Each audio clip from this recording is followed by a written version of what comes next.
Los padres me llamaron un desperdicio de matrícula y se burlaron de mis sueños. Años después, papá leyó una revista médica de primer nivel. Al ver el nombre de la investigadora principal, sus manos temblaron. Ese es su nombre. Mis padres me llamaron un desperdicio de matrícula y se burlaron de mis sueños. Años después, papá leyó una revista médica de primer nivel. Al ver el nombre de la investigadora principal, sus manos temblaron. Ese es su nombre. Mi nombre es Cassandra, aunque la comunidad médica ahora me conoce como la doctora Davis. Tengo 26 años y soy investigadora clínica principal en oncología dirigida. Pero antes de contarles cómo terminé en la portada de la revista médica más prestigiosa del mundo, necesito llevarlos de vuelta a una helada noche de martes en un rico suburbio de Chicago. Necesito llevarlos al momento exacto en que mi familia me miró a los ojos y decidió que yo no era nada. Hace 4 años, yo tenía 22 años. Estaba de pie en la cocina de la casa de mi infancia. El aire en esa casa siempre se sentía pesado, perfectamente climatizado y con un ligero olor a cordero asado caro y vino tinto añejo. Mi padre, Gregory, estaba sentado en la cabecera de la enorme isla de granito. Era un hombre que llevaba su autoridad corporativa como un pesado abrigo de invierno, siempre asfixiando a todos a su alrededor. Estaba inclinado sobre una impecable chequera de cuero, sosteniendo una pluma estilográfica de plata. Sentado frente a él estaba mi hermano mayor, Bradley.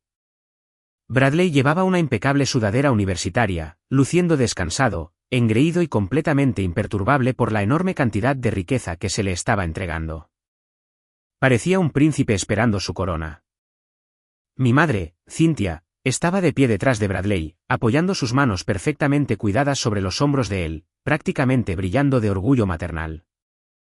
Gregory firmó su nombre con un gesto violento y dramático, y arrancó el cheque de la libreta.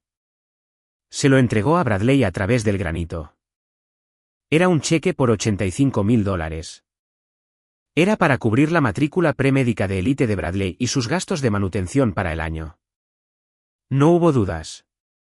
No hubo discusión sobre tasas de interés o planes de pago. En nuestra familia, Bradley era el niño de oro. Era el genio designado, la inversión que mis padres creían que aseguraría su legado y les daría infinitos derechos de presumir en su exclusivo club de campo. Yo estaba de pie cerca del fregadero de acero inoxidable, apretando un delgado montón de papeles contra mi pecho.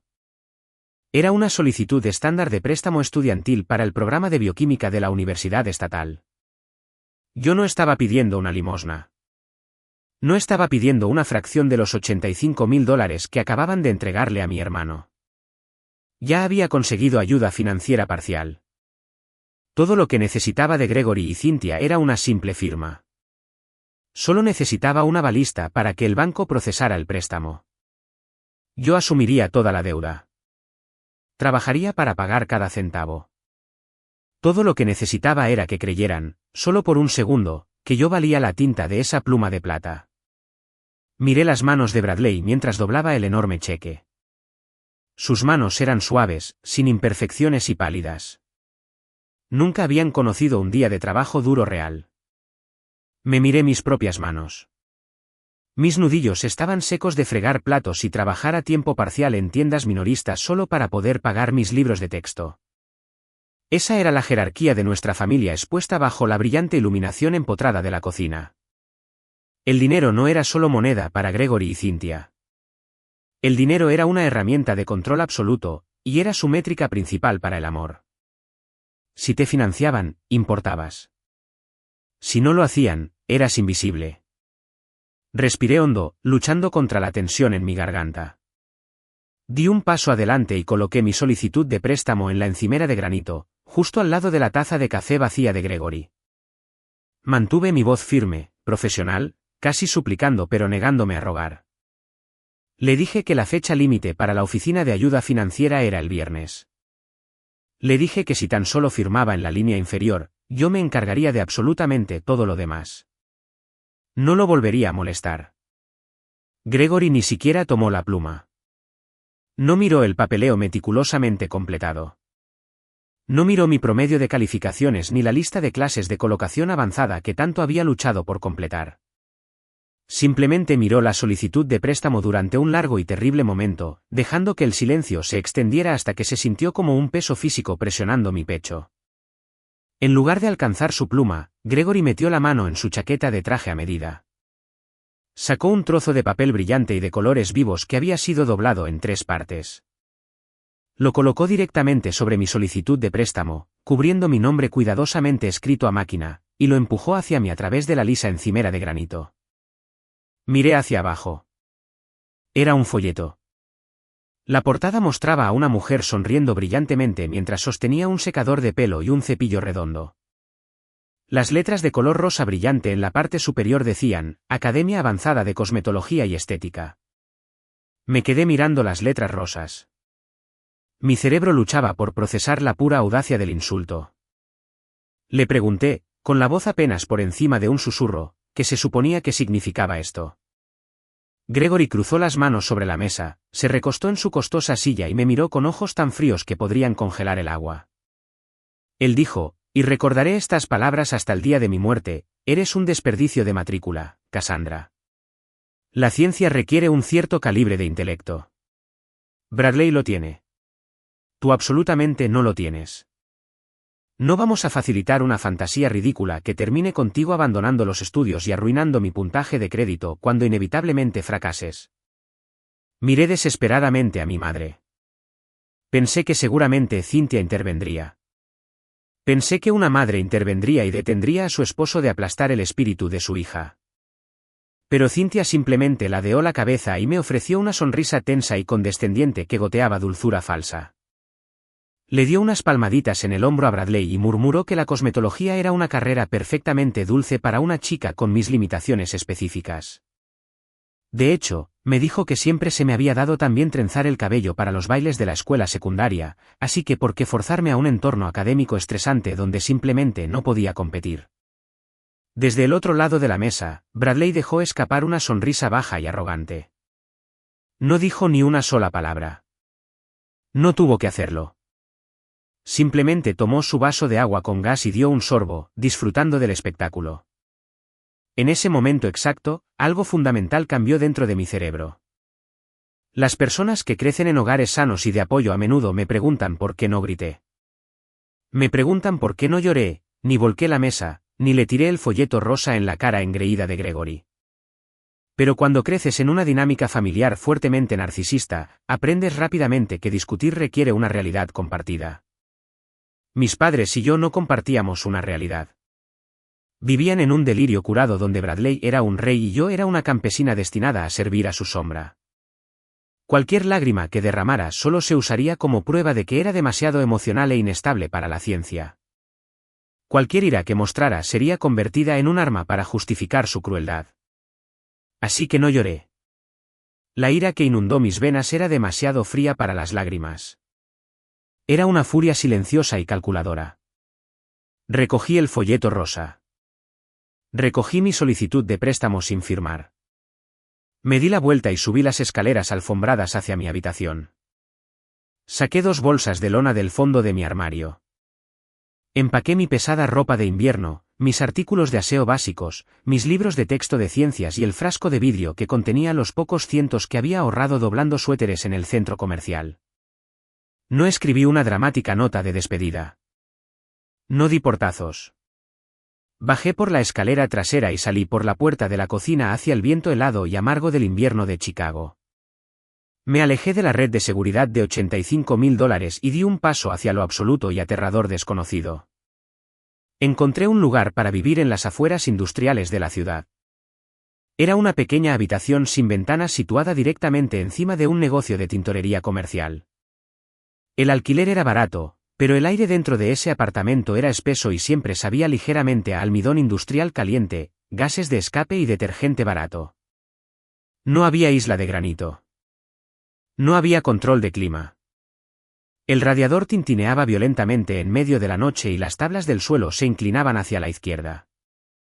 Pero cuando dejé caer mis 2 bolsas de lona sobre el suelo de linóleo rayado, sentí una extraña y profunda sensación de paz.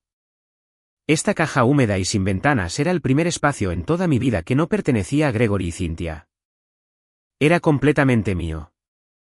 Para pagar esta habitación y acumular suficiente dinero en efectivo para eventualmente pagar mi propia matrícula, acepté un trabajo como asistente junior en un salón de belleza de alta gama y ritmo rápido en el centro. La ironía no pasó desapercibida para mí. Mi padre había deslizado un folleto de una escuela de belleza por el mostrador para destruir mis sueños. Pero yo iba a usar esa misma industria como el escalón para financiar mi supervivencia. La realidad de ese trabajo era brutal. Era una rutina física que ponía a prueba cada onza de mi resistencia. 6 días a la semana, permanecía de pie durante 9 horas seguidas. No había descansos para sentarse. Mi trabajo era mantener a los estilistas adinerados en movimiento. Barría interminables montañas de cabello desechado del piso de baldosas. Me paraba en los profundos lavabos de cerámica lavando el exceso de tinte y el pesado revelador químico de los cueros cabelludos de mujeres que llevaban bolsos que costaban más que todo mi año de alquiler. Durante el primer mes, mis manos estaban irreconocibles. Estaban perpetuamente manchadas y levemente magulladas de color púrpura por los tintes de cabello oscuro. El blanqueador sintético áspero y la constante exposición repetitiva al agua hirviendo hacían que la piel alrededor de mis cutículas se agrietara y sangrara. Llevaba pequeñas vendas en el bolsillo de mi delantal para envolver mis dedos y así no sangrar sobre las impecables toallas blancas. El agotamiento físico era una manta pesada y asfixiante que se posaba sobre mis hombros a las 5 de cada tarde. Mi espalda baja dolía con una punzada sorda y constante. Mis pies se hinchaban dentro de mis zapatillas negras baratas. Pero cada vez que sentía ganas de colapsar contra la pared trasera del armario de suministros, pensaba en las manos suaves de Bradley sosteniendo ese enorme cheque. Pensaba en los ojos fríos de Gregory diciéndome que era un desperdicio de espacio. Aprendí a soportar el dolor porque cada dólar que ganaba era un ladrillo que estaba colocando para mis propios cimientos. Estaba completamente aislada. No tenía un fondo fiduciario, ni una tarjeta de crédito para emergencias, ni una red de seguridad que me atrapara si caía. Si no podía pagar el alquiler, estaría en la calle. Ese tipo de presión te aplasta hasta convertirte en polvo o te comprime hasta convertirte en un diamante. Decidí que iba a ser el diamante. Cobraba mi salario mínimo por hora, pero el dinero real estaba en las propinas en efectivo que las clientas adineradas deslizaban en el bolsillo de mi delantal después de un buen masaje en el cuero cabelludo. Acumulaba esos billetes arrugados de 5 y 10 dólares en una vieja caja de zapatos debajo de mi colchón. No compraba ropa nueva. Comía fideos instantáneos baratos y arroz a granel. Cada gota de blanqueador que quemaba mi piel, cada ampolla en mi talón era solo la moneda cruda que estaba intercambiando por mi independencia. Estaba construyendo una fortaleza y lo estaba haciendo completamente en la oscuridad. La parte más difícil de trabajar en el salón del centro no era el dolor físico. Era la guerra psicológica de lidiar con la clientela. Debido a que era un establecimiento de alta gama, atraía a la misma demografía de mujeres con las que mi madre pasaba sus días chismeando en el club de campo. El círculo social de Cynthia no tardó mucho en encontrarme. Comenzó en una ajetreada tarde de jueves. Me llamaron a la estación de lavado para preparar a una clienta para un secado. Mientras le colocaba la pesada capa impermeable sobre los hombros e inclinaba suavemente su cabeza hacia atrás en el recipiente de cerámica, ella me miró a la cara. El reconocimiento brilló en sus ojos, seguido instantáneamente por una mirada de profunda lástima mal disimulada. Era una mujer que frecuentemente asistía a las barbacoas de verano de mis padres. «¿Cassandra?», preguntó, con la voz destilando simpatía artificial. «Oh, cariño, ¿qué estás haciendo aquí?» «Trabajando con tus manos». Sentí que mi estómago se encogía, pero mantuve mi rostro completamente inexpresivo. Ajusté la temperatura del agua, asegurándome de que estuviera perfectamente tibia. Le dije que estaba trabajando a tiempo completo para mantenerme. Dejó escapar un suspiro dramático, del tipo que estaba destinado a sonar cariñoso, pero que en realidad era profundamente condescendiente. «Tu pobre madre», murmuró la mujer, cerrando los ojos mientras yo comenzaba a masajear el caro champú en sus raíces. «Cynthia está simplemente desconsolada de que hayas elegido este camino. Pero está tremendamente orgullosa de Bradley». «¿Te enteraste?». «Le está yendo excepcionalmente bien en su programa premédico. La carga de cursos es simplemente agotadora, pero una mente brillante como la suya simplemente la absorbe. Es una gran bendición para tus padres tener a un médico en la familia. Hundí las yemas de mis dedos un poco más profundo en su cuero cabelludo, enfocándome únicamente en el movimiento mecánico de fregar. Podía sentir el ardiente escozor de la humillación subiendo por mi pecho. Cynthia había reescrito completamente la historia. Les estaba diciendo a sus amigas adineradas que yo había elegido obstinadamente huir para lavar el cabello, omitiendo por completo la parte en la que se negaron a firmar un simple trozo de papel y se burlaron de mi intelecto. Estaba usando mi trabajo agotador para hacer que el viaje académico supuestamente de élite de Bradley pareciera aún más impresionante en comparación. Estas mujeres entraban, se sentaban en mi silla y me ofrecían sonrisas tensas y educadas llenas de falsa preocupación. Hacían preguntas invasivas sobre mi situación de vida y luego soltaban casualmente grandes insinuaciones sobre lo orgulloso que estaba todo el vecindario de mi hermano, el niño de oro. Querían que me sintiera pequeña. Querían que bajara la cabeza y aceptara mi lugar en el fondo de la escala social. Pero me negué a darles la satisfacción. Simplemente sonreía, una sonrisa aterradoramente tranquila y educada. Enjuagaba la espuma de su cabello, les envolvía la cabeza en toallas calientes y asentía. Dejaba que pensaran lo que quisieran pensar. Dejaba que creyeran que Gregory tenía razón sobre que yo era un fracaso porque yo sabía algo que ellas no sabían. Sabía que en el momento en que terminara mi agonizante turno de 9 horas, iba a quitarme mi delantal manchado de blanqueador, lavarme el tinte de las manos y entrar en mi vida real. Cuando terminaba mi turno en el salón, no iba a casa a descansar. Tomaba un autobús urbano ruidoso y abarrotado al otro lado de la ciudad y caminaba hacia la dura luz fluorescente del edificio de ciencias del colegio comunitario local. Usaba las propinas en efectivo de las amas de casa ricas para pagar cada clase nocturna de química avanzada y biología celular que ofrecía el colegio. Las clases nocturnas eran un mundo completamente diferente. Los estrechos laboratorios olían ligeramente a cera vieja para pisos y formaldehído. Los estudiantes sentados a mi lado no eran niños con impecables sudaderas universitarias pagadas por padres ricos. Eran personas exactamente como yo. Eran madres solteras, trabajadores de almacén y técnicos médicos que venían directamente de turnos dobles. Todos teníamos los pies magullados, ojeras oscuras debajo de los ojos y un hambre silenciosa y desesperada por cambiar nuestras vidas. Hubo noches en que el puro agotamiento casi me quiebra. Recuerdo estar sentada en la última fila durante una compleja conferencia sobre síntesis molecular. La voz del profesor se desdibujaba en un zumbido sordo. Mis párpados se sentían como si estuvieran hechos de plomo.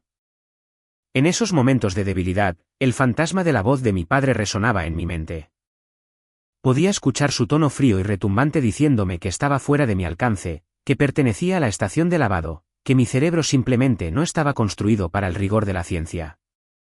Me mordía el interior de la mejilla hasta saborear la sangre solo para obligarme a mantenerme despierta. Usé el recuerdo de ese folleto rosa de cosmetología como pura adrenalina sin filtrar. El punto de inflexión ocurrió durante mi segundo semestre.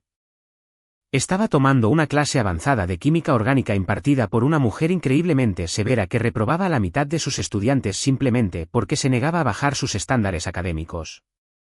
Devolvió nuestros exámenes parciales en una lluviosa noche de martes. El promedio de la clase era de 54. Cuando me devolvió mi papel, la tinta roja en la parte superior decía 99 sobre 100. Me pidió que me quedara después de clase. Me quedé junto a su escritorio, agarrando nerviosamente mi mochila, aterrorizada de haber hecho algo mal. Ella no sonrió. No me ofreció elogios floridos y vacíos. Simplemente miró mi examen, luego me miró a los ojos y me preguntó qué diablos estaba haciendo perdiendo mi tiempo en un colegio de 2 años. Me dijo que mi comprensión espacial de estructuras moleculares complejas era más aguda y más intuitiva que la de la mayoría de los estudiantes de posgrado a los que había enseñado en toda su carrera. Le dije que estaba ahorrando dinero para transferirme. Sacó un trozo de papel con membrete oficial del colegio de su cajón del escritorio en ese mismo momento. Me dijo que no iba a esperar. Me escribió una carta de recomendación brillante y agresiva para el sistema de la universidad estatal. Fue la primera vez en mis 23 años de vida que una figura de autoridad miró mi mente y vio brillantez absoluta en lugar de una carga. Fue el momento en que la validación externa finalmente atravesó los años de manipulación psicológica de mi familia. 2 años agonizantes después de que salí de la casa de mis padres, el panorama de mi vida cambió dramáticamente. Tenía 24 años. Había mantenido un impecable promedio de calificaciones de 4.0 a lo largo de cada prerequisito avanzado que me impuso el colegio comunitario. Envié mis solicitudes de transferencia omitiendo la rama de biología estándar y aplicando directamente para el programa acelerado de bioquímica en la Universidad Estatal. También me arriesgué enormemente y presenté una solicitud secundaria para un puesto de investigación de pregrado altamente competitivo en su reconocido departamento de oncología. Un mes después, estaba de pie en el pasillo estrecho y tenuemente iluminado fuera de mi apartamento encima de la tintorería. Sostenía un sobre grueso y pesado que llevaba el escudo oficial de la Universidad Estatal. Mis manos agrietadas y callosas temblaban tanto que apenas podía abrir el papel. Saqué los documentos. La primera página era mi aceptación formal en el programa de bioquímica, pero fue la segunda página la que hizo que mis rodillas cedieran. Me deslicé por el papel tapiz descascarado y me senté en el piso de linóleo barato. Era una carta de la Oficina de Ayuda Financiera. Debido a mi impecable historial académico y la recomendación agresiva de mi profesora, me habían otorgado una beca completa y exhaustiva por mérito. Mi matrícula estaba completamente cubierta. La carga financiera que me había mantenido encadenada al lavabo del salón se había levantado por completo. Escondida detrás del documento de la beca había una sola hoja de papel nítida del jefe del laboratorio de oncología. De cientos de solicitantes, habían elegido exactamente a 3 asistentes de investigación de pregrado. Yo era una de ellos. Me senté en ese piso sucio y presioné los papeles contra mi pecho. Lloré por primera vez en 2 años. No era una limosna. No era un cheque escrito por un padre arrogante. Era una prueba científica tangible e innegable de que mi cerebro era poderoso. Había financiado mi propia realidad y había ganado. No llamé a mis padres para compartir las noticias. No le había dicho ni una sola palabra a Gregory o Cynthia desde la noche en que me fui. Pero 2 semanas antes de que comenzara el semestre de otoño, llegó una tarjeta gruesa y formal a mi pequeño buzón. Era una invitación para la cena de acción de gracias de Cynthia. No era una verdadera rama de olivo. Era una citación. Querían una audiencia. Querían exhibir el éxito premédico de Bradley frente a la hija que asumían que todavía estaba lavando cabello por el salario mínimo. La antigua Cassandra habría tirado la invitación y se habría escondido en su apartamento. Pero la nueva Cassandra, la chica que tenía una beca completa y un puesto de investigación en oncología, sintió una curiosidad fría y calculada. Decidí ir. Quería sentarme en su isla de granito una vez más. Quería observar la dinámica tóxica con ojos perfectamente claros, armada con mi propia moneda secreta, solo para ver cuán frágil era realmente su ilusión dorada. Antes de llevarlos al interior de esa explosiva cena de acción de gracias y revelar el devastador secreto que descubrí sobre mi genio hermano, tengo un pequeño favor que pedirles. Si están disfrutando de esta historia de recuperación de poder, por favor presionen ese botón de me gusta, suscríbanse al canal y dejen un comentario a continuación diciéndome el nombre de la ciudad desde donde nos ven. Cada comentario ayuda a que este vídeo llegue a más personas que podrían necesitar escucharlo. Muchas gracias. Ahora, volvamos al enfrentamiento de acción de gracias. El aire de noviembre era de un frío glacial cuando estacioné mi destartalado sedán en el cuidado camino de entrada de la casa de mi infancia.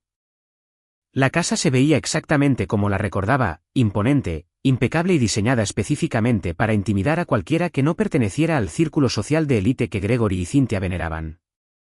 Entré, y el olor inmediato a pavo asado y relleno caro de salvia me golpeó como un recuerdo físico. La larga mesa de comedor de caoba estaba puesta con los cubiertos de plata esterlina que mi madre solo sacaba cuando estaba decidida a impresionar a alguien. Mi padre estaba sentado en la cabecera de la mesa, haciendo girar lentamente una copa de vino tinto oscuro, luciendo como todo un patriarca distinguido. A su derecha estaba Bradley, luciendo un impecable suéter de cachemira que probablemente costaba más que mi alquiler mensual. Parecía descansado, arrogante, y sus manos estaban perfectamente cuidadas, suaves y sin imperfecciones. Mientras me sentaba frente a él, era muy consciente de mis propias manos. Mis nudillos estaban secos y una débil sombra de tinte de cabello aún se aferraba a mi uña izquierda a pesar de mi lavado agresivo en el salón más temprano esa mañana. Durante los primeros 40 minutos de la cena, fui prácticamente invisible. Toda la conversación fue una actuación orquestada centrada enteramente en Bradley. Él mantenía el control, quejándose teatralmente de las extenuantes demandas de sus laboratorios de química orgánica de la Ivy League. Usó jerga médica pesada, soltando casualmente palabras como síntesis y titulación en sus historias para sonar autoritario ante mis padres. Sin embargo, en menos de 5 minutos, me di cuenta de que pronunció mal un término básico relacionado con la apoptosis celular. Cualquier estudiante de primer año de biología lo habría notado, pero mi padre simplemente asentía con profundo y reverente orgullo. Bradley se recostó en su silla y suspiró dramáticamente. Nos dijo que la presión era inmensa y que los profesores de Johns Hopkins esperaban un calibre de intelecto que la mayoría de la gente simplemente no podía sostener. Mi madre le dio unas palmaditas en el brazo, con los ojos brillantes por las lágrimas de orgullo, diciéndole que estaba llevando el legado de la familia. Mi padre levantó su copa de vino en un brindis silencioso por su brillante hijo. Luego, sus ojos se desviaron por la mesa y se posaron en mí. La calidez en su expresión se desvaneció al instante, reemplazada por esa familiar y calculadora frialdad que había conocido toda mi vida. Miró mi suéter descolorido y las débiles ojeras bajo mis ojos.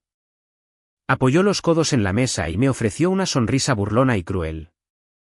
Me pidió que les hablara de mi propio currículo riguroso. Se burló, preguntando si había aprendido alguna nueva y fascinante técnica de mechas o dominado la compleja ciencia del secado perfecto. Bradley se rió entre dientes en una servilleta de seda, y mi madre miró su plato, fingiendo estar incómoda pero claramente disfrutando de la humillación. La antigua Cassandra habría sentido un nudo en la garganta. La antigua Cassandra habría bajado los ojos y absorbido el insulto como si fuera un impuesto válido por existir, pero yo simplemente me quedé sentada allí masticando mi pavo en silencio. Sentí el peso de mi bolso de cuero descansando contra mi tobillo debajo de la mesa. Dentro de ese bolso estaba mi carta oficial de beca por mérito y mi contrato de asistente de investigación del Laboratorio de Oncología de la Universidad Estatal. Era un trozo de papel que demostraba que estaba entrando en un mundo que Bradley solo pretendía conquistar. Miré la satisfacción engreída en el rostro de mi padre y me di cuenta en ese momento exacto de que no querían que tuviera éxito. Si yo tenía éxito, amenazaría la narrativa que habían construido alrededor de su niño de oro. Necesitaban que yo fuera el fracaso para que Bradley pudiera parecer el genio. El silencio ya no era un signo de derrota para mí. Era un escudo táctico. Le dije, con mi voz nivelada y tranquila, que estaba aprendiendo mucho. Él se burló y me dijo que no me agotara, volviendo su atención a las historias inventadas de Bradley. Supe entonces que nunca más iba a luchar por un asiento en su mesa. Ya estaba construyendo la mía propia. 6 meses pasaron en un ciclo agotador de conferencias, turnos de laboratorio y sesiones de estudio a altas horas de la noche. Para finales de octubre, el clima de Nueva Inglaterra se volvió brutal. Una helada amarga se asentó sobre la ciudad, y las paredes delgadas y sin aislamiento de mi apartamento encima de la tintorería no ofrecían ninguna protección contra el frío. Me di cuenta de que necesitaba desesperadamente los abrigos gruesos de lana que había dejado en el fondo del armario de mi infancia cuando huí. Elegí una tarde de martes para recuperarlos, sabiendo que mi padre estaría en su firma corporativa y mi madre estaría en su almuerzo benéfico semanal. Solo quería entrar sin hacer ruido, tomar mi ropa e irme antes de que alguien notara que estaba allí. Conduje mi destartalado sedán hacia el rico suburbio, sintiendo el marcado contraste entre mi cruda realidad y su mundo impecable. Usé mi vieja llave de latón para abrir la puerta principal y la casa se sintió como un museo. Silenciosa, inmaculada y completamente hueca. Entré a la cocina, dirigiéndome hacia las escaleras traseras. Al pasar por la isla de granito donde mi padre me había entregado aquel folleto de la escuela de belleza, me detuve. Sobre la piedra pulida había una pila desorganizada de correspondencia. Mis padres solían ser meticulosos con su correspondencia, pero esta pila estaba esparcida, como si alguien la hubiera tirado a toda prisa. Un sobre destacaba cerca del borde. Era de cartulina gruesa color crema con el escudo oficial de la Universidad Johns Hopkins. Estaba rasgado, y la carta estaba medio sacada. No tenía la intención de husmear, pero un sello rojo audaz en la parte superior llamó mi atención. Decía, expulsión académica. La respiración se me atascó en la garganta. Estiré la mano y saqué el pesado pergamino de su funda, escaneando el texto clínico, preciso y devastador. Bradley no solo había reprobado una sola clase. Había sido puesto en periodo de prueba académico hace más de un año. Había reprobado 3 semestres consecutivos de cursos premédicos fundamentales. Su promedio de calificaciones se había desplomado por debajo del umbral institucional, y la universidad estaba cancelando formalmente su matrícula. Me quedé congelada en el piso de madera, leyendo los detalles del expediente mientras la línea de tiempo encajaba en mi mente. El pasado noviembre, durante aquella cena de acción de gracias, cuando Bradley se jactaba de las extenuantes demandas de sus laboratorios de la Ivy League, ya estaba fracasando. Cuando se sentó allí quejándose del calibre de intelecto requerido para sobrevivir en el mundo de élite de la medicina, se estaba ahogando activamente. Había construido una fortaleza de mentiras allí mismo en la mesa del comedor, y mis padres habían aplaudido su actuación. El genio era un fraude. Antes de que pudiera procesar la conmoción, el sonido del motor de la puerta del garaje rompió la tranquilidad de la casa. No tuve tiempo de volver a poner la carta. La pesada puerta que conectaba la cocina con el garaje se abrió de golpe, y Gregory entró vistiendo su traje a medida de color carbón, seguido por Cynthia, quien sostenía bolsas de compras de boutiques. Se detuvieron en seco cuando me vieron parada junto a la isla con la carta de la universidad en mi mano. Sus ojos bajaron al escudo oficial en el papel. Y por un segundo, pensé que la verdad finalmente nivelaría el campo de juego. Pensé que el peso aplastante de la realidad finalmente destrozaría el pedestal dorado que habían construido para mi hermano. Fui profundamente ingenua. Gregory no parecía avergonzado ni devastado. Parecía acorralado. Y como aprendí hace mucho tiempo, un hombre acorralado como mi padre es peligroso. Soltó su maletín, cruzó la cocina en 3 largas zancadas y me arrebató el pergamino de los dedos con tanta fuerza que lo rasgó en una esquina. Alisó el papel contra el granito, con la mandíbula rígida y la respiración agitada. Exigió saber por qué estaba husmeando en la correspondencia familiar confidencial, su voz era un gruñido bajo y amenazante. No retrocedí. Lo miré fijamente a los ojos y le dije la verdad, que su hijo había fracasado. Señalé el papel y le dije que Bradley no estaba lidiando con una inmensa presión. Estaba expulsado. Le dije que Bradley había reprobado 3 semestres consecutivos mientras ellos estaban ocupados burlándose de mí por lavar cabello. Aquí es donde el engaño se solidificó en algo aterrador. Gregory se arregló su costosa corbata de seda y construyó un muro de ladrillos de negación justo frente a mi cara. Afirmó, con su tono corporativo más autoritario, que Bradley simplemente estaba manejando una transición compleja. En realidad, afirmó que la estructura académica tradicional era demasiado rígida para una mente visionaria como la de su hijo. Luego vino la mentira más grande de todas. Me dijo que Bradley se estaba tomando un breve año sabático para lanzar una innovadora empresa emergente de biotecnología. Me miró a los ojos y dijo que a la universidad simplemente le faltaba la visión para acomodar a un estudiante emprendedor como Bradley. Fue un giro asombroso. Mi padre estaba tomando un fracaso académico catastrófico y replanteándolo como un acto de genialidad incomprendida. Estaba dispuesto a financiar una mentira flagrante y costosa en lugar de reconocer una sola verdad incómoda. Cynthia dio un paso adelante entonces, dejando caer sus bolsas de compras en el suelo. Me miró no con dolor por su hijo, sino con un puro y mal disimulado desprecio por su hija.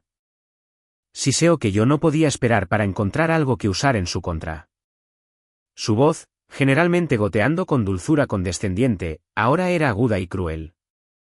Me llamó mediocre y me acusó de albergar unos celos profundamente arraigados hacia Bradley desde la infancia.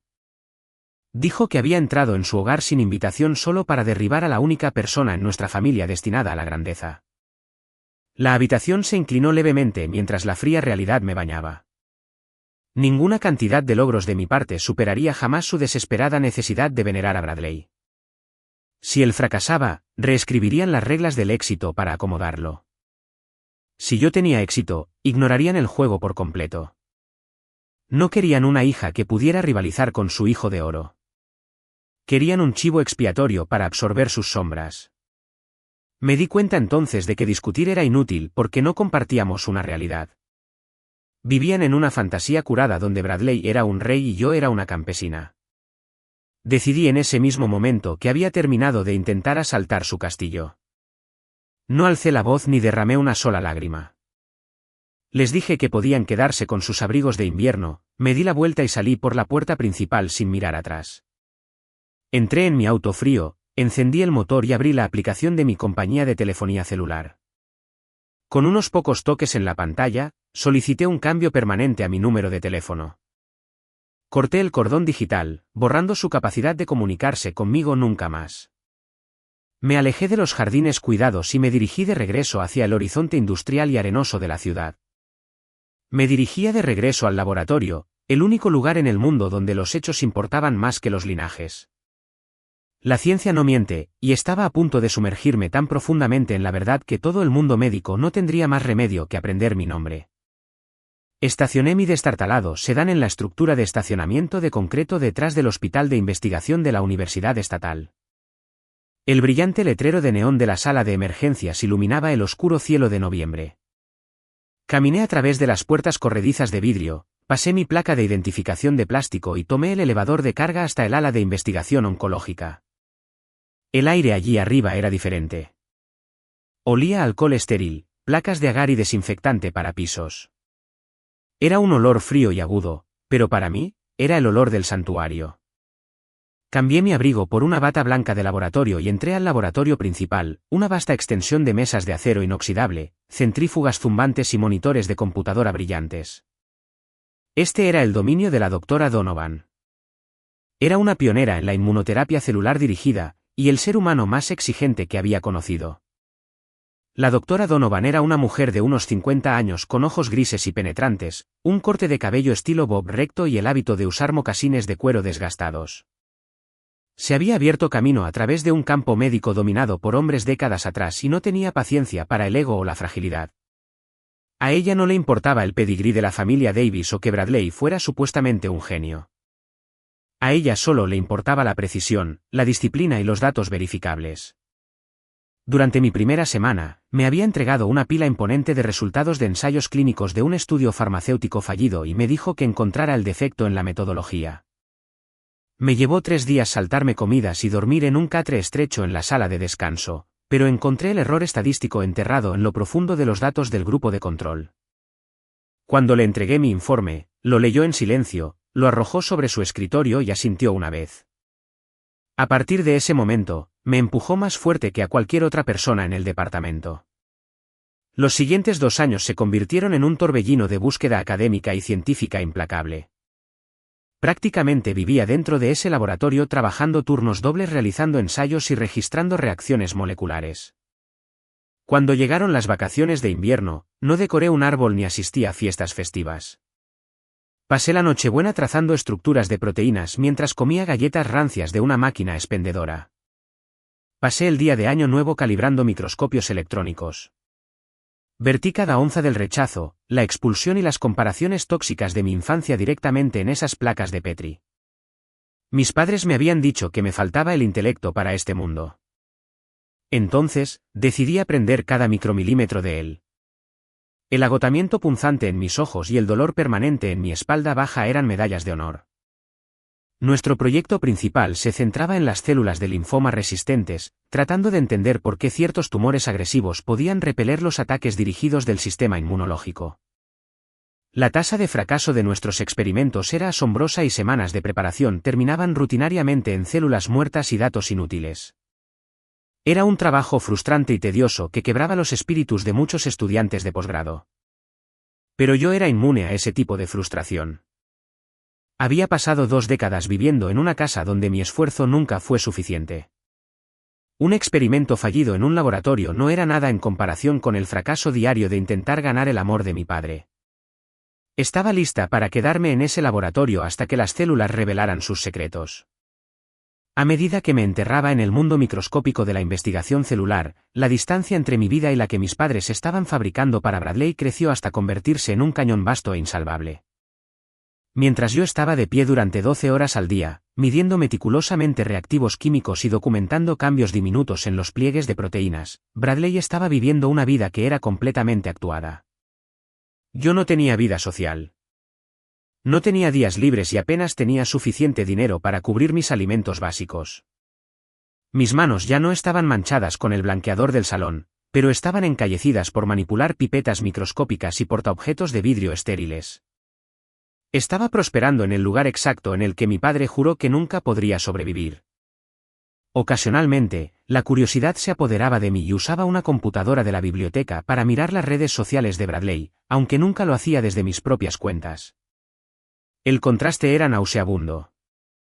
Bradley publicaba constantemente fotos de almuerzos de negocios de alta gama en restaurantes caros de la ciudad.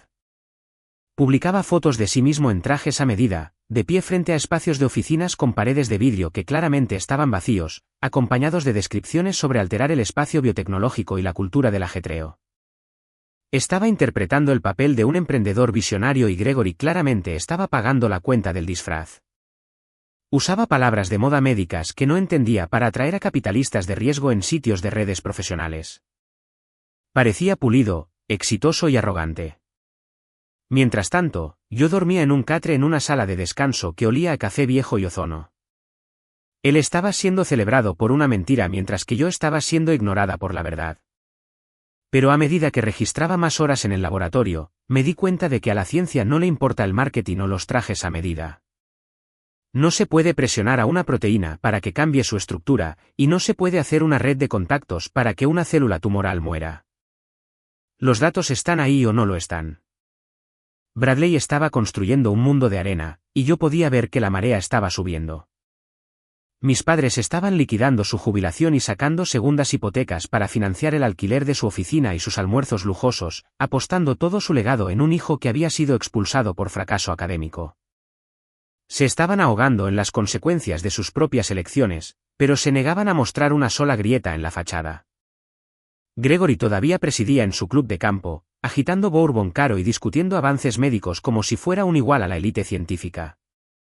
Estaba usando el lenguaje de la medicina como un accesorio para inflar su ego, felizmente ignorante de que la hija que descartó era la que en realidad estaba haciendo el trabajo que él admiraba. El peso psicológico de saber la verdad mientras ellos vivían la mentira era inmenso. Pero solo me hizo trabajar más duro. Ya no estaba trabajando solo por una cura.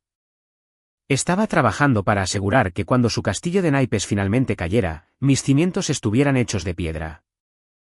El avance se produjo en una tranquila noche de martes a fines de marzo. El laboratorio estaba completamente vacío, a excepción del bajo y rítmico zumbido del sistema de ventilación y el suave sonido de las unidades de refrigeración.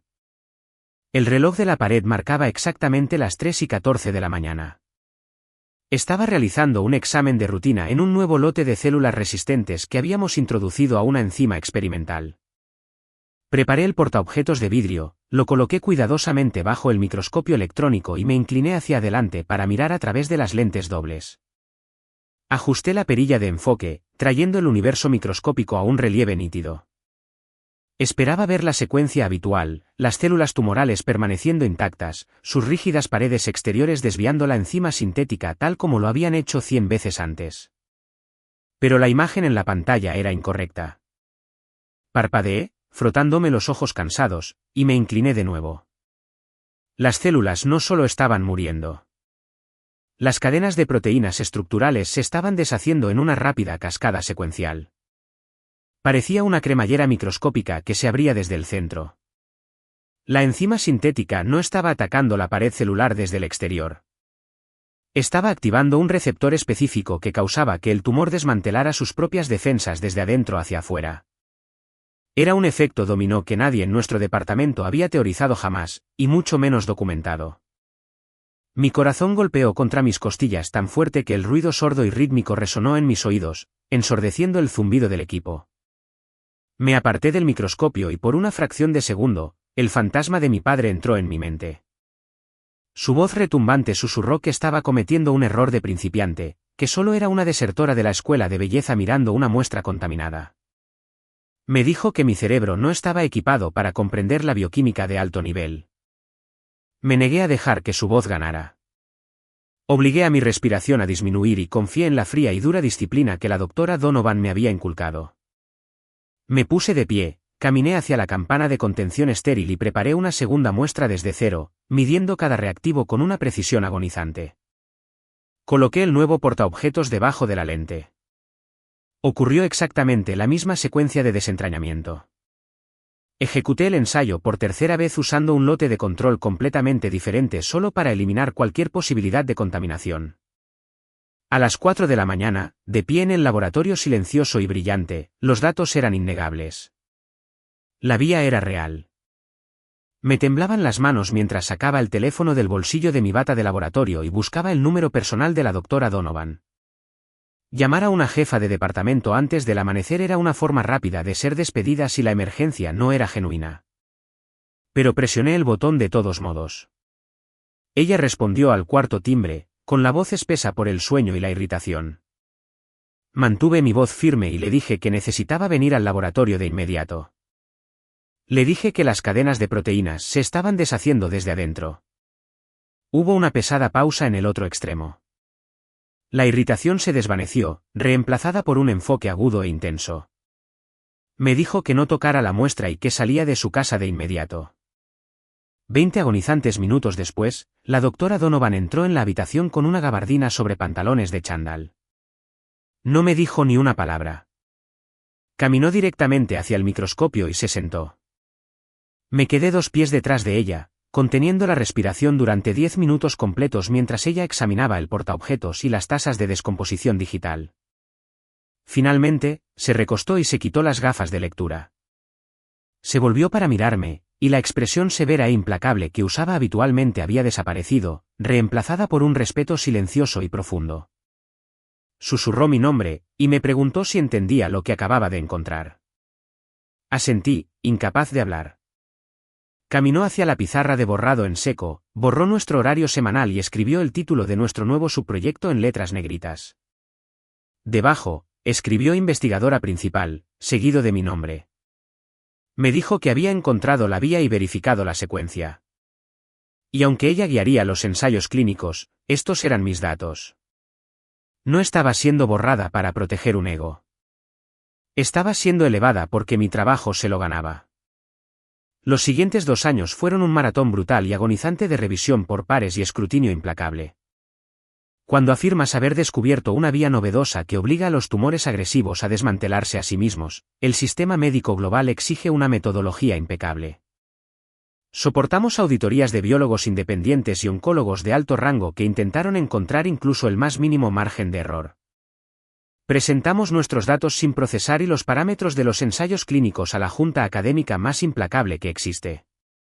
Finalmente, nuestro manuscrito fue aceptado por el New England Journal of Medicine, el pináculo de la publicación médica. En tinta negra negrita, la citación designada decía, Cassandra E. Davis, licenciada en ciencias, investigadora principal. Mientras yo estaba reescribiendo las reglas de la inmunoterapia, mi padre estaba tratando desesperadamente de mantener su ilusión de superioridad en su rico suburbio. Pero la base de su reino estaba sangrando dinero en efectivo. La empresa de biotecnología de Bradley era un agujero negro de deudas. Había alquilado oficinas premium y pasaba sus días en almuerzos caros mientras producía 0 productos tangibles. Para financiar la farsa, Gregory y Cynthia habían liquidado sus carteras de jubilación y habían sacado una segunda hipoteca sobre su casa colonial. Se estaban ahogando, pero Gregory redobló sus hábitos pretenciosos para mantener su aura. Era una tarde de martes a principios de otoño cuando la edición trimestral del New England Journal of Medicine llegó a su buzón. Los árboles que bordeaban su calle se estaban volviendo de vívidos tonos naranjas y dorados.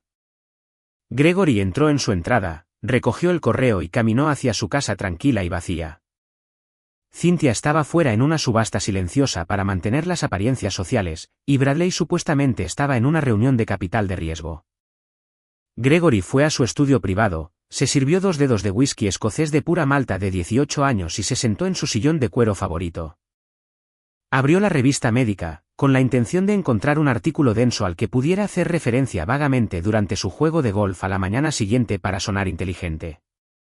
Escaneó la tabla de contenido y se detuvo en el artículo principal, una vía novedosa en inmunoterapia celular dirigida. Pasó a la página 42 y comenzó a leer el resumen. Estaba genuinamente impresionado por el alcance de los datos, sintiendo una oleada de arrogancia delegada simplemente por comprender los conceptos básicos. Luego, sus ojos bajaron a los créditos de autoría impresos en fuente negrita sobre el texto principal. Leyó el nombre de la investigadora principal y dejó de respirar. Se quitó los lentes de lectura, los limpió con un paño de microfibra y se los volvió a colocar en la cara, acercándose a la página brillante. Las letras permanecieron en su formación exacta e innegable. Cassandra E. Davis, investigadora principal. La reacción física fue visceral. Sus manos comenzaron a temblar violentamente. Alcanzó su vaso de whisky para estabilizarse, pero a sus dedos les faltaba coordinación. Sus nudillos rozaron el borde de cristal, y el vaso se volcó, derramando el líquido ámbar sobre su mesa de caoba pulida y empapando su costosa alfombra persa. No se inmutó. Simplemente se quedó mirando la página. Su mente trató de rechazar la información, diciéndose a sí mismo que era un nombre común o una coincidencia. Marcó a Cynthia, con voz fina y hueca. Cuando ella respondió, él tartamudeó que la investigadora principal en la revista tenía su nombre. Cynthia suspiró, diciéndole que era una coincidencia y que yo todavía estaba lavando cabello en el centro. Pero Gregory necesitaba confirmación visual. Abrió su computadora portátil con dedos temblorosos, navegando al directorio de investigación de la Universidad Estatal. Hizo clic en el departamento de inmunoterapia celular y se desplazó más allá de la jefa del departamento. Luego se detuvo. La fotografía de alta resolución de mí con una impecable bata blanca de laboratorio mirando directamente a la cámara con una sonrisa tranquila y segura se cargó en su pantalla. Debajo de la foto, decía, Cassandra Davis, investigadora clínica principal. La jerarquía que lo colocaba en la cima de los logros humanos colapsó en segundos. La hija a la que le dijo que era demasiado estúpida para la ciencia lo estaba mirando desde el pináculo de su propio mundo venerado. El cristal se había roto por completo. 7 días después de que la revista llegó a los kioscos, la Universidad Estatal organizó su simposio clínico anual. Este no era un evento menor en el campus. El auditorio era una maravilla arquitectónica de vidrio y madera diseñada para albergar a premios Nobel y titanes de la industria. La lista de invitados estaba rigurosamente seleccionada, llena de ejecutivos farmacéuticos, capitalistas de riesgo y los oncólogos más distinguidos de la costa. En esta misma sala se decidían millones de dólares en subvenciones y patentes. Estaba entre bastidores en la sala verde, con un traje a medida azul marino y una camisa blanca impecable, con el cabello recogido en un moño elegante. Miré mis manos descansando sobre mi portafolio. Las manchas de blanqueador habían desaparecido, reemplazadas por los débiles callos de una investigadora. Hace 4 años, era una chica aterrorizada empacando una bolsa de lona en la oscuridad. Hoy, era la oradora principal en una conferencia mundial. El miedo se había ido. Solo quedaban los datos. La doctora Donovan estaba a mi lado, ofreciendo una rara y genuina sonrisa mientras ajustaba mi solapa. Me dijo que le mostrara a la comunidad médica lo que sucede cuando subestiman a los callados. Los parlantes cobraron vida, y después de una breve presentación, ella dijo mi nombre. Salí de detrás de la cortina de terciopelo. Las luces del escenario eran cegadoras, proyectando una neblina blanca sobre mi visión. Pero a medida que ajustaba el micrófono en el podio de acrílico, los cientos de rostros en los asientos escalonados se enfocaron. Hice clic en el control remoto y una imagen de alta resolución de las células tumorales degradándose iluminó la enorme pantalla detrás de mí. Mi voz era clara y constante mientras explicaba la intrincada secuenciación de proteínas y el proceso de desmantelamiento del receptor. Controlé la sala con la autoridad inquebrantable de alguien que había pasado 2 años diseccionando la enfermedad. Vi a cirujanos de alto rango asintiendo y representantes farmacéuticos tomando notas frenéticamente. A los 10 minutos de la conferencia, escaneé a la audiencia para establecer contacto visual con las primeras filas. Mi mirada se paseó por el pasillo y luego mi corazón golpeó contra mis costillas. Sentados en la segunda fila, directamente en mi línea de visión, estaban Gregory, Cynthia y Bradley. Se suponía que no debían estar allí. El simposio requería credenciales exclusivas, pero sabía que Gregory probablemente se había abierto paso a la fuerza, fabricando una historia sobre ser el orgulloso padre de la oradora principal. Mi padre estaba sentado en el borde de su asiento, sosteniendo su teléfono inteligente en alto para grabarme. No estaba mirando los datos. Estaba mirando a los distinguidos médicos cerca de él, interpretando el papel del patriarca visionario. Asentía a mis explicaciones químicas como si me las hubiera enseñado personalmente, transmitiendo su falsa propiedad de mi éxito a la multitud de élite. Cynthia estaba sentada a su lado, con un pañuelo de seda de diseñador y perlas, prácticamente vibrando de asombro maternal exagerado. Parecía una mujer que había pasado su vida apoyando mis sueños en lugar de una mujer que sugirió que la cosmetología era mi límite. Y luego estaba Bradley.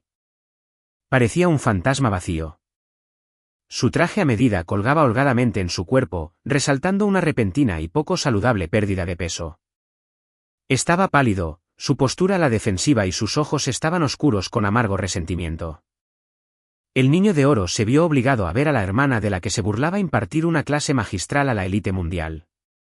Por un peligroso segundo, el fantasma de ese folleto rosa brilló en mi mente, y sentí el viejo impulso de encogerme y someterme a la autoridad de mi padre.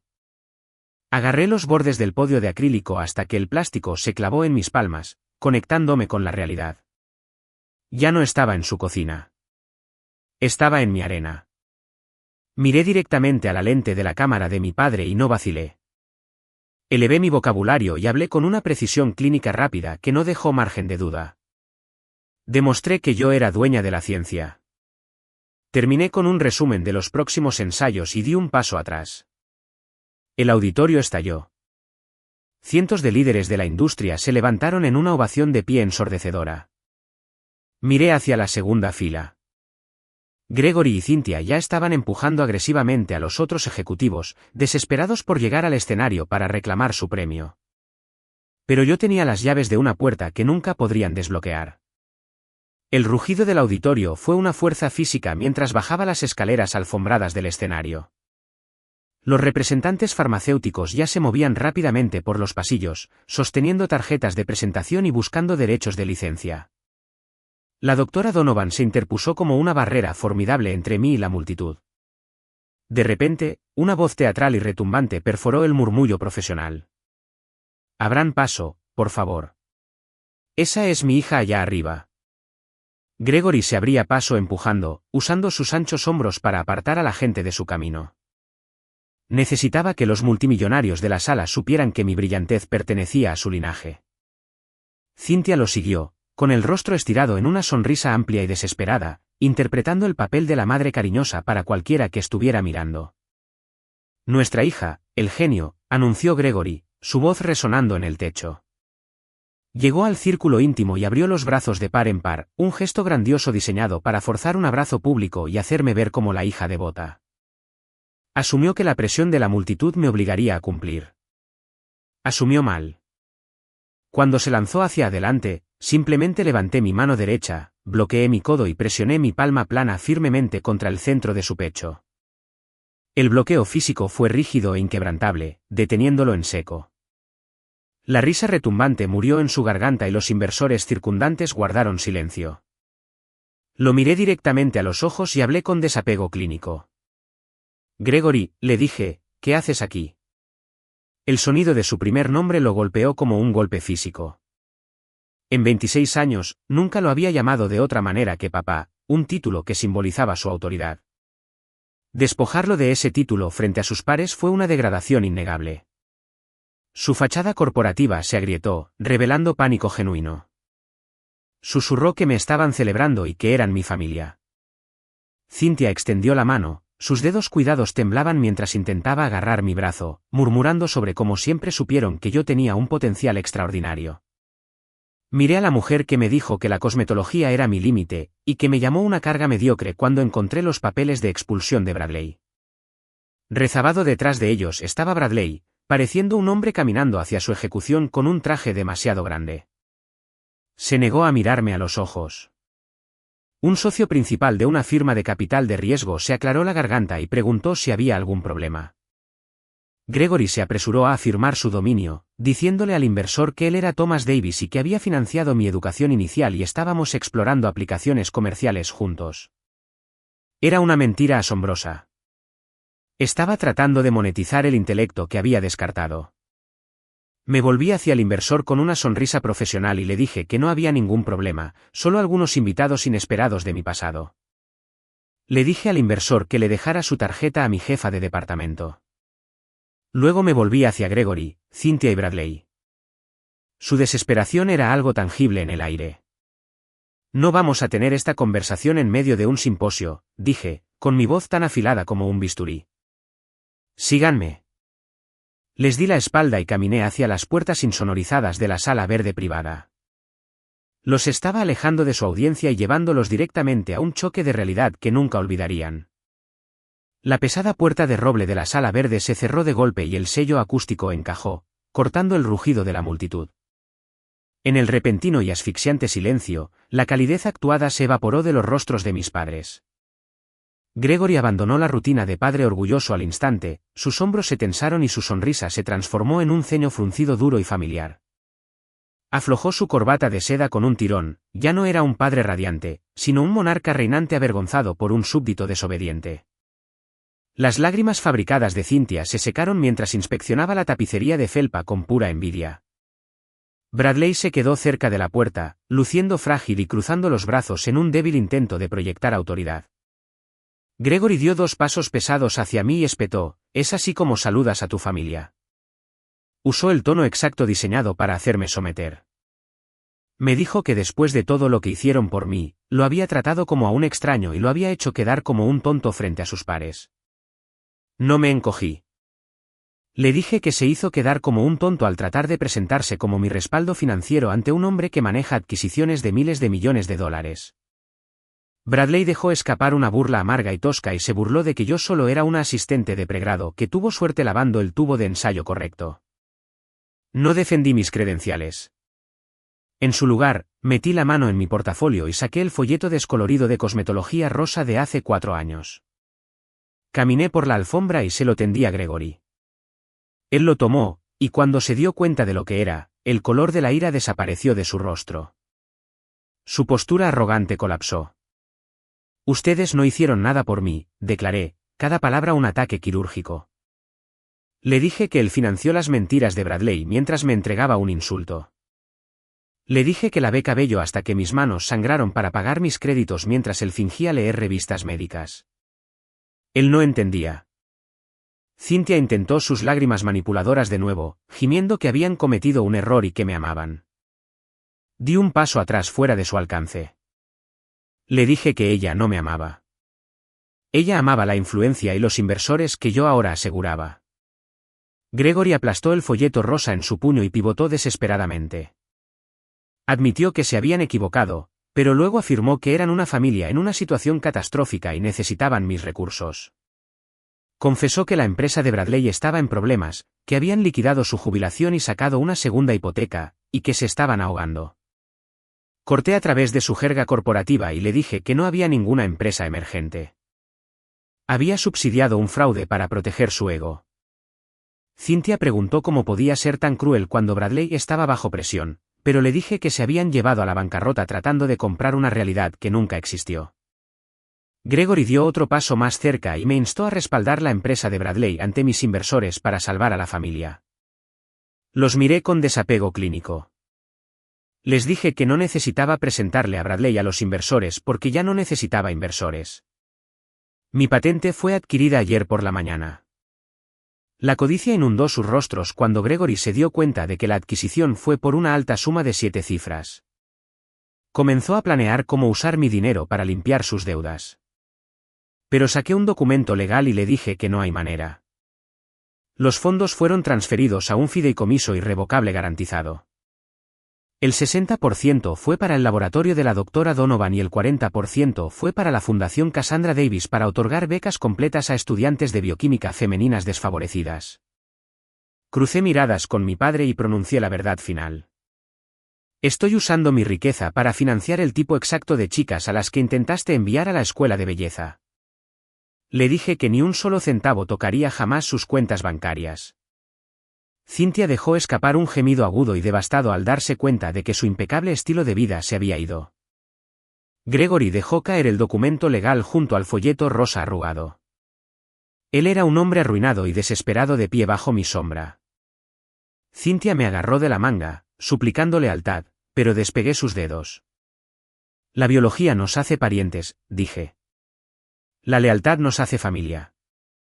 Les dije que no volvieran a contactarme y que seguridad los escoltaría a la salida. Salí de la habitación, dejando que la puerta se cerrara de golpe, atrapándolos en el silencio que ellos mismos habían creado. Caminé hacia el salón de recepción sintiéndome liberada y libre por primera vez. Encontré a mi verdadera familia, la doctora Donovan y mi equipo de investigación. Ella me entregó una copa de champán y brindó por una investigadora que demuestra que los elementos más resistentes se forjan bajo alta presión. No siento ni una sola gota de culpa. Yo no causé su bancarrota. Simplemente me niego a ser el bote salvavidas de un barco que se hunde al que nunca me invitaron a subir. Establecer un límite es autoconservación, no venganza. Elegí un propósito. Ahora, nuestra fundación asegura que ninguna aspirante a científica tenga que lavar cabello durante 9 horas al día solo para pagar una clase de química. Ese es mi verdadero legado. El éxito es la máxima respuesta a la toxicidad. Y cuando construyes una vida de propósito auténtico, las opiniones de las personas que intentaron quebrarte simplemente dejan de existir. Me alejé ese día sin un gramo de culpa, dejándolos ahogarse en la ruina financiera que construyeron con sus propias manos. Pero la gente constantemente me dice que la familia es sangre, y que aferrarme a un rencor me hace tan fría como mi padre. Díganme, ¿creen que crucé una línea al cortarlos permanentemente, o fue dejarlos a su suerte la única forma de proteger verdaderamente mi paz? ¿Estoy equivocada? Muchas gracias por mirar. Si el viaje de Cash de convertir el rechazo absoluto en un éxito innegable resonó con ustedes, por favor presionen ese botón de me gusta y compartan sus pensamientos en los comentarios a continuación. No olviden presionar el icono de la campana para que nunca se pierdan los locos dramas familiares que descubrimos a continuación. Cuídense y recuerden que ustedes escriben su propio legado.